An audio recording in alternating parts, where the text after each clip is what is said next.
Hi, Kinder Cubs. Today we're going to read a story together.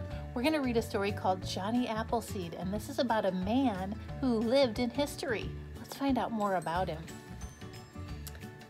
This next packet we'll be working on will be an apple-themed packet, so we're going to have lots of fun stuff to learn about apples in the next 2 weeks.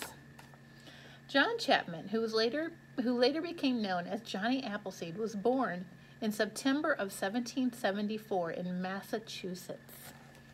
And there's a picture of little Johnny when he was a little baby. John's first years were hard. His father left the family to fight in the Revolutionary War, and his mother and baby brother both died before his second birthday. So his mother died, his dad went to war, and his brother died. Kind of sad, isn't it?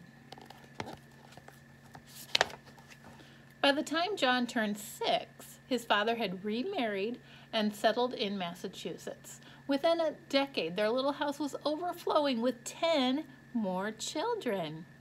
Nearby was an apple orchard. Like most early American families, the Chapmans picked their own apples, stored them in the cellar for winter eating, and used them to make sauces, cider, vinegar, and apple butter. So John's father remarried and they had lots of kids. So John had lots of brothers and sisters, and there he is picking apples. Watching the apples grow inspired in John a love of all things in nature. He often escaped from his boisterous household to the tranquil woods. Boisterous is loud and wild, while tranquil is calm and quiet. He liked being in the woods where it was calm and quiet. The animals sensed his gentleness and trusted him. He loved nature and animals. As soon as John was old enough to leave home, he set out to explore the vast wilderness to the west. When he reached the mountains, he cleared a plot of land and planted a small orchard with a pouch of apple seeds he carried with him. Orchard. An orchard is a group of many apple trees growing together. Here he is clearing land. He had to chop down the trees that were already there so he could make room for his orchard. John walked hundreds of miles through the Pennsylvania forest. Living like the Indians he befriended on the trail. As he traveled, he cleared the land for many more orchards. He was sure pioneer families would be arriving before long and looked forward to supplying them with apple trees. So he just kept on walking and kept on growing more and more orchards. When a storm struck, he found shelter in a hollow log or built a lean-to. So he was a wilderness man. He slept outside, even in the winter. Look at him under the snow. One spring he met a band of men who boasted they could lick their weight in wildcats and were amazed to hear that John wouldn't hurt an animal or had no use for a gun. He didn't like to harm animals. During the next few years, John continued to move west. Whenever he ran out of apple seeds, he hiked to the eastern cider presses to replenish his supply. Before long, John's plantings were spread across the whole state of Ohio. So when he ran out of apple seeds, he had to go back east to get more. Meanwhile, pioneer families were arriving in search of home sites and farmland. John had located his orchards on the routes he thought they'd be traveling. Just as he had hoped, the settlers were eager to buy his young trees.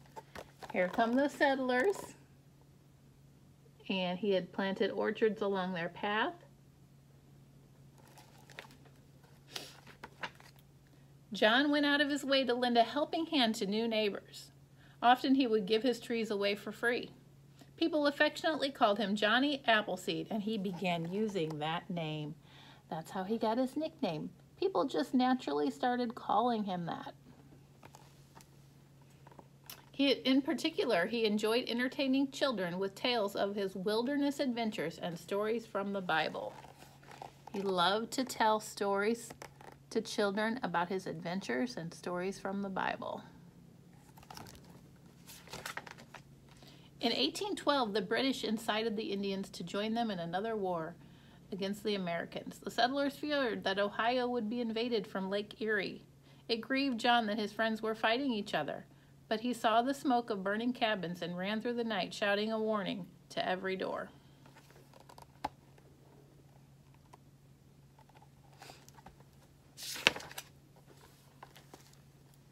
After the war, people urged Johnny to build a house and settle down. He replied that he liked living in the wilderness, and he returned to the forest he loved.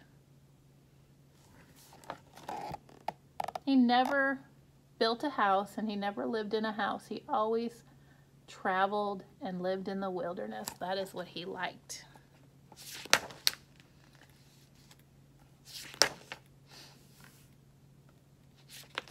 Skip ahead.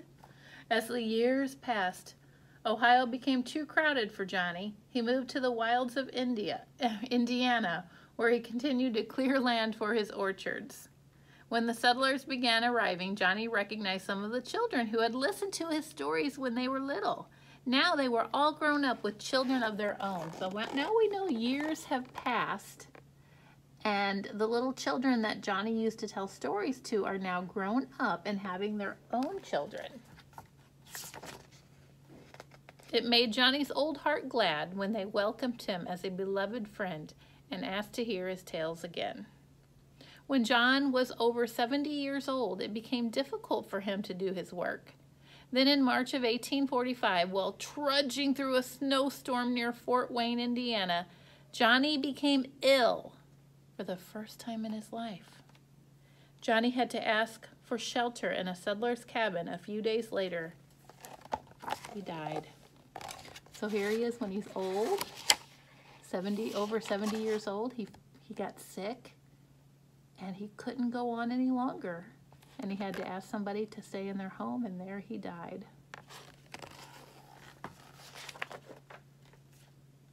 And today, we still enjoy apples today, don't we, guys?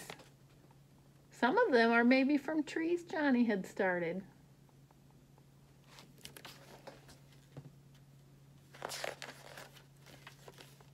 The end.